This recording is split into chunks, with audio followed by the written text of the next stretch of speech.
What, if anything, do we know at this point about this briefing from FBI Director Comey? A limited amount, John, but the fact that it happened and when it happened is kind of underscores the importance of what this moment actually was. Look, senators were done with the session. They were supposed to be heading home for recess. And John, you know as well as anybody, you never get in the way of a member, of a lawmaker on his way home from recess. You also don't ever get in the way of a senator and a camera. Jim Comey did both today, and really effectively. None of the members, the Senate Intelligence Committee members, coming out of the briefing were willing to say anything at all, and that's rare. While obviously they can't talk about classified information, usually they'll give us an outline if we've sat outside, staked out the meeting. They did none of that. And, of course, also noting, this was when the Senate was out of session. They were willing to stay for this briefing. Now, why does this all matter? As you noted, we've been told by a source that this briefing was about Russia.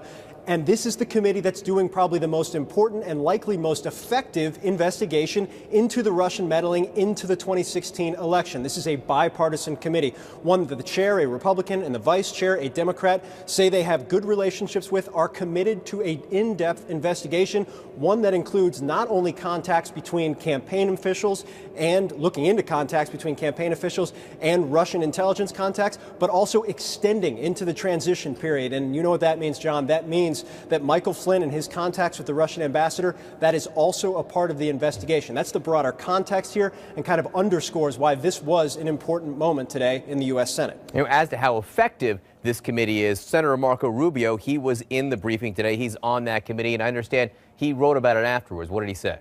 Yeah, a little bit cryptic, but kind of interesting because Marco Rubio walked out and, like every other lawmaker, refused to say anything at all, said no comment, walked away from us. And he's usually a pretty talkative individual, or a senator who's at least willing to give us some time in the hallways. But a couple hours later, he tweeted out, quote, "I'm now very confident the Senate Intel Committee I serve on will conduct a thorough bipartisan investigation of Putin interference and influence." Again, a little bit cryptic, but coming in the wake of this briefing with FBI Director Jim Comey and obviously Marco Rubio's very strong position repeatedly on Russia, including going after President Trump's Secretary of State nominee, making very clear his distaste for some of President Trump's positions on Russia, that he is okay with how this investigation is going to move going forward, is an important moment, because I think a lot of the questions, we've heard it from Democrats and some Republicans alike, is there an independent investigative body needed?